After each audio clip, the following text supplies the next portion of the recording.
नमस्कार, मैं डॉक्टर नरेंद्र गुप्ता। एक बार फिर स्वागत है आपका चैनल में। एक रेयर मेडिसिन जो मेंटल सिम्टम पे प्रिस्क्राइब की है उसका केस देखते हैं। ये सारे केसेस में इसीलिए आपके सामने रख रहा हूँ ताकि आपकी जो मिथ्स हैं होम्योपैथी की वो सब टूट जाए और आप एक बिल्कुल मुक्त होके होम्योपैथी कर सकें, ना कि स्टालवार्ट्स की पर्सनैलिटी के नीचे दब कर। तो दबना गुलामी होती है और गुलाम कभी भी दूर तक जाता नहीं है। तो ये एक 43 यानी 43 वर्षीय दुबली पतली महिला है जिसके चेहरे पर बहुत ज़्यादा टेंशन दिख रही है कि बड़ी ज़्यादा टेंशन में है ये। तो ये मेरे पास अपनी जो यूरिथ्रा यानी मूत्र नली यूरिथ्रा के चिपक कर बंद हो जाने की शिकायत को लेकर आई है कि यानी इसकी जो यूरिथ्रा है उस आपस में एडिशंस हो जाते हैं, फिर नली बिल्कुल बंद हो जाती है यूरिथ्रा और फिर ये पेशाब फिर कर नहीं पाती है, तो नली डालनी पड़ती है। तो ये तकलीफ इसको 13 साल पहले बच्चे के जन्म के तुरंत बाद शुरू हो गई थी, यानी 13 साल से परेशान है ये, जो कि उसकी मूत्र नली को चौड़ा यानी डायलेटेशन करना पड़ता है यूरिथ्रा का। उसमें कुछ डालते हैं वो लोग, उससे डायलेट करते हैं। तो उस समय वो डायलेटेशन से ठीक हो गई थी और लगभग 6 साल तक बिल्कुल ठीक रही। फिर अचानक उसको एक दिन उसकी यूरिथ्रा में सुई के चुभने जैसा दर्द होने लगा। जलन और दर्द के साथ पेशाब बार बार जाना पड़ने लगा और पेशाब फिर थोड़ा थोड़ा आता था, परंतु पेशाब जाने की इच्छा होते ही उसको तुरंत पेशाब करने के लिए भागना पड़ता था, नहीं तो कपड़े ही खराब हो जाते थे। तो इस बार भी उसे एंटीबायोटिक दवाइयां लेनी पड़ी और यूरिथ्रा को चौड़ा कराने की प्रतिक्रिया मतलब डायलिटेशन करवाना पड़ा क्योंकि रास्ता फिर चिपक गया था। तो ये जो डायलिटेशन की जो प्रोसेस है ये बहुत ज़्यादा पेनफुल होती है।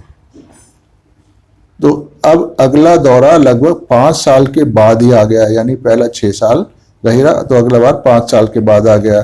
तो इस प्रकार दौरों के बीच का जो अंतराल है, जो इंटरवल है, वो धीरे धीरे कम होता जा रहा है और तकलीफ इसकी बढ़ती जा रही है। अब पिछले 1 साल में 3 बार यूरिथ्रा के चिपकने की शिकायत इसको हो चुकी है। तो इस तरह से धीरे धीरे स्थिति खराब हो रही है और बीच में इसको आयुर्वेदिक या होम्योपैथिक इलाज बंद करके डायलिटेशन करवाना पड़ा था, क्योंकि पहले किसी और डॉक्टर से होम्योपैथी भी करा रही थी और आयुर्वेदिक भी कराया, पर किसी से कोई फायदा नहीं हुआ।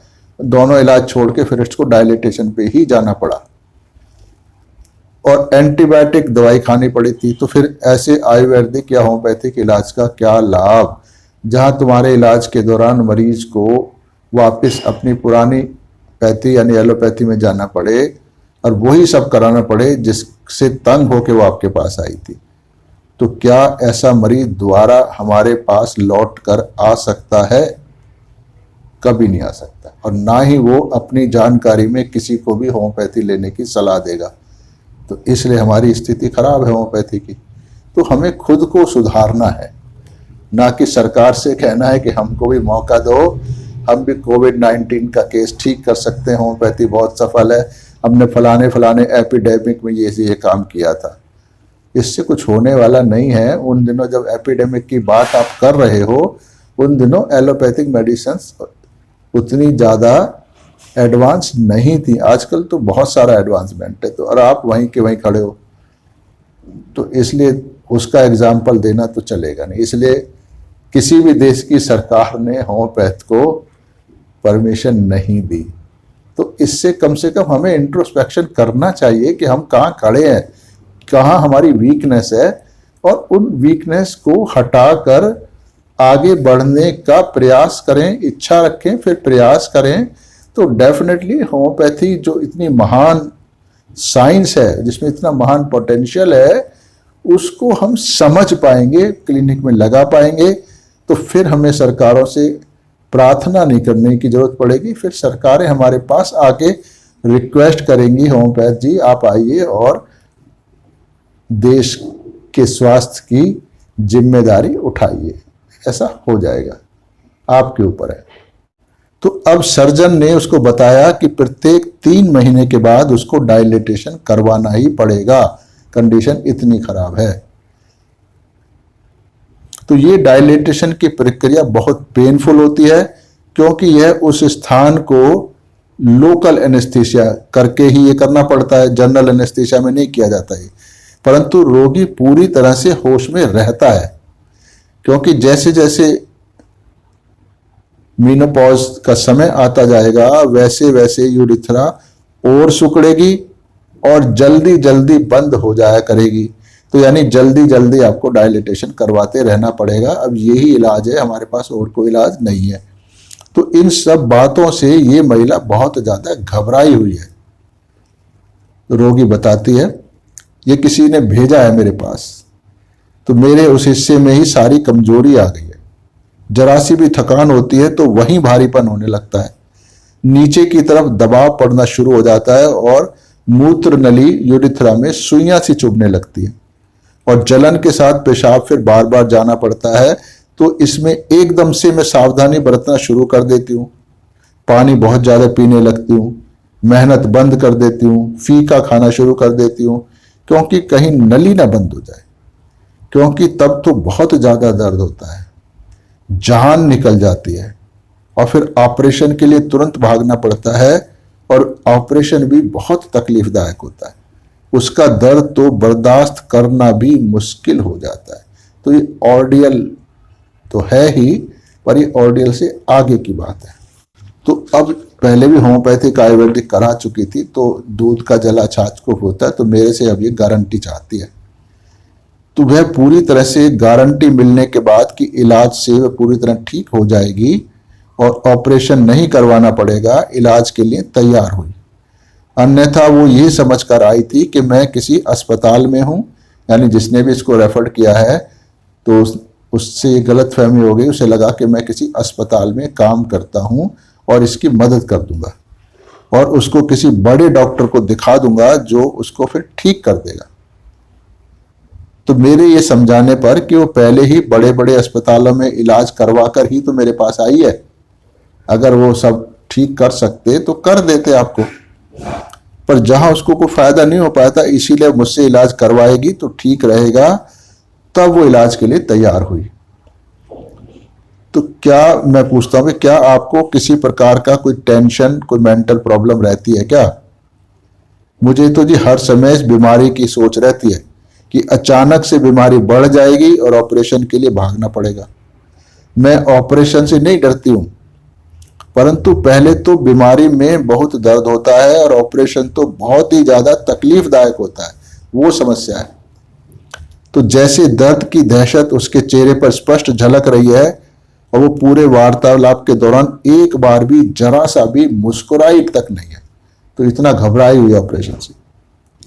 तो मैं ऊपर के वार्तालाप में मुझे एक ही जो मुख्य बात लगी कि वो तो ना तो दर्द से डरती है और ना ही ऑपरेशन से डरती है, परंतु वो डरती है कि दर्द अचानक ही उसकी बर्दाश्त की सीमा से बाहर चला जाता है, ये अचानक होता है और उसको तुरंत ही ऑपरेशन के लिए भागना पड़ता है, यानी वो दर्द के अचानक बर्दाश्त से बाहर हो जाने से डरती है।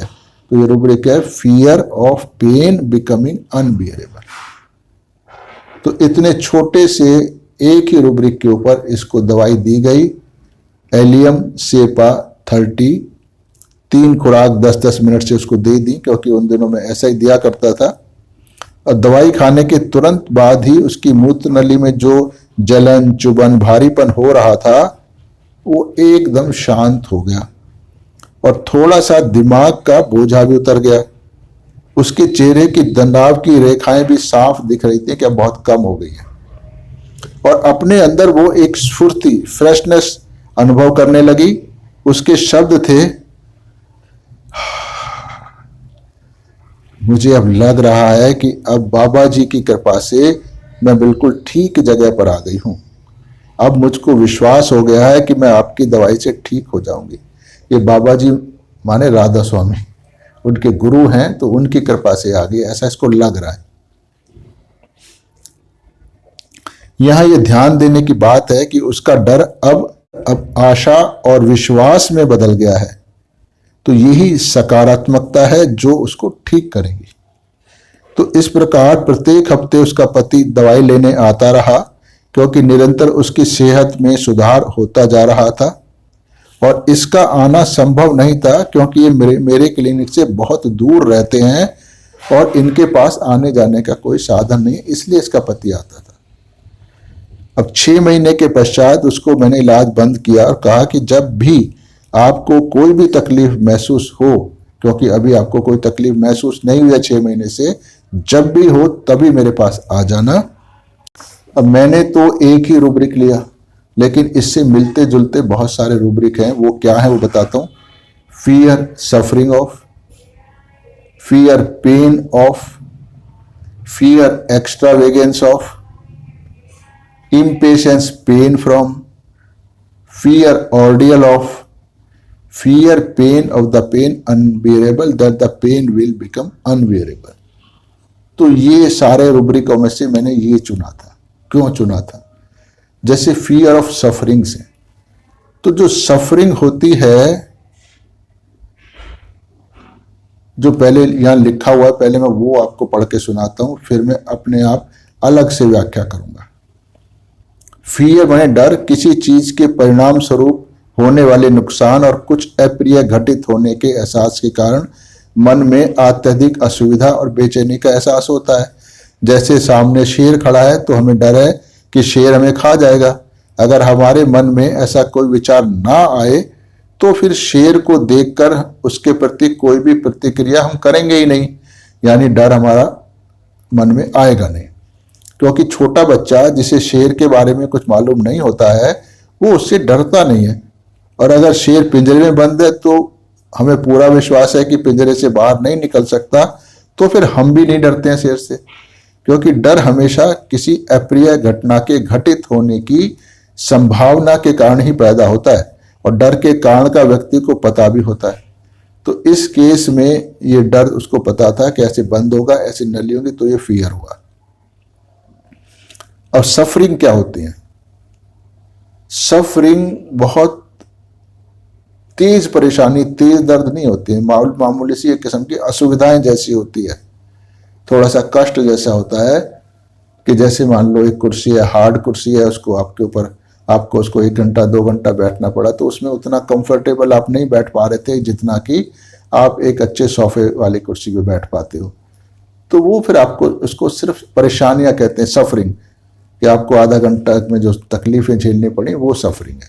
तो वो इतनी भयानक नहीं होती हैं कि जिसकी याद आपके मन पे छा जाए, तो इसलिए इसको फियर सफरिंग नहीं लिया गया। फियर पेन ऑफ द, तो पेन सफरिंग से थोड़ा और ज्यादा तेजी वाली चीज होती है। मान लो उसी हार्ड कुर्सी पर आपको 2 घंटे और बैठना पड़े तो आपकी हिप्स, बैक वगैरह सब दर्द करने लगेंगी।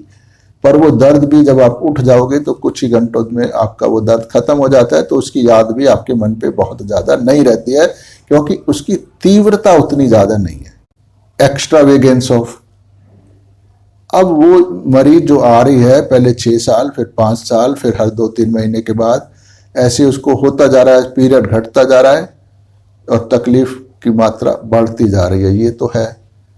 पर इसमें वो फियर एक्स्ट्रा का डिस्प्ले का नहीं है कि, पर वो ये है कि वो मेरी बर्दाश्त से बाहर होता है, यानी जो मेरी कैपेसिटी है उसको सहने की उससे भी ज्यादा होता है। तो इसलिए इसको एक्स्ट्रा वेगेंस नहीं लगा, नथिंग वाज एक्स्ट्रा। तो ये उसको तोड़ने वाला दर्द है, इसलिए इसको फियर एक्स्ट्रा वेगेंस नहीं लिया गया था।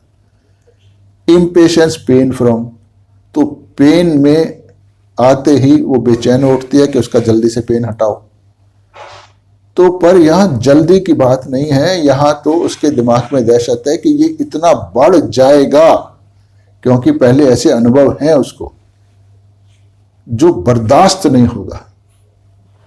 तो फिर ये पेन इम्पेशेंस नहीं रहा, तो वो डर अभी उस लेवल पे, उस दर्द उस लेवल पे बढ़ा नहीं है, फिर भी इसको डर बना हुआ है कि उस सीमा तक बढ़ जाएगा कि मेरे से बर्दाश्त नहीं होगा। तो इसलिए ये इम्पेशेंस पेन फ्रॉम भी नहीं लिया गया। फियर ऑर्डियल्स ऑफ, ये सबसे इंपॉर्टेंट रूब्रिक था कि ऑर्डियल का मतलब होता है कि बहुत ही यातना, यानी बहुत ही कष्टकारी स्थिति, जिसका नाम आते ही व्यक्ति घबरा उठे। तो वो बर्दाश्त के अंदर हो या बर्दाश्त के बाहर हो, क्योंकि ऑर्डियल जरूरी नहीं है कि हमेशा बर्दाश्त के बाहर ही हो। जैसे किसी बंदा जो लग्जरी कार से चलता है, उसको किसी डीटीसी की बस या पब्लिक ट्रांसपोर्ट में जाना पड़े खड़े होके लटक के, तो उसके लिए वो एक ऑर्डियल है। जबकि सामान्य लोगों के लिए वो कुछ एक मामूली सी बात है, उनको कुछ ध्यान भी नहीं जाता ऑर्डियल वगैरह। तो ऑर्डियल में तकलीफें होती हैं, काफ़ी तकलीफें होती हैं, पर इतनी नहीं होती है। वो ये नहीं कह रही कि बार बार मुझको बहुत तकलीफ होती है, बहुत तकलीफ होती है, जान निकल जाती है, मर जाती हूँ, ऐसे कुछ नहीं कह रही हो। पर वो कह रही है कि ये दर्द से मैं घबरा जाती हूँ क्योंकि ये तो मेरी कैपेसिटी से भी ज़्यादा होता है, ये डर बना रहता है कि हो जाए, तो इसलिए इसको भी छोड़ दिया गया था। और हमने फिर यही लिया था कि fear pain will become unbearable, क्योंकि ये उसका अनुभव है। तो इस तरह से हम चीज़ों के रुब्रिकों को डिफरेंशिएट करके एक सही रेमेडी पर पहुँच के जो सिलेक्शन करते हैं वो बिल्कुल एक्यूरेट होता है, ज़्यादातर एक्यूरेट होता है। नहीं होता है तो फिर उसको इवेलुएट करते हैं कि आखिर हमने कहाँ गलती की, पेशेंट क्या कह रहा था, उसकी उस भावना को किस रुब्रिक के साथ मैच कराया जा सकता है। तो फिर वो एक कंटिन्यूस, क्योंकि हम परफेक्ट नहीं है, ना परफेक्ट जीवन में कभी होंगे, क्योंकि इंसान कभी भी परफेक्ट होता नहीं है, पर समय के साथ वो अपनी गलतियों को सुधार कर और ज़्यादा एफिशिएंट होता चला जाता है। तो सुधारने से पहले ये जरूरी होता है कि हमको अपनी गलतियों का एहसास हो कि ये कमियां हैं, ये हमें नहीं आता है, ये हमें बदलना है, तो फिर वो आगे बदल पाते हो।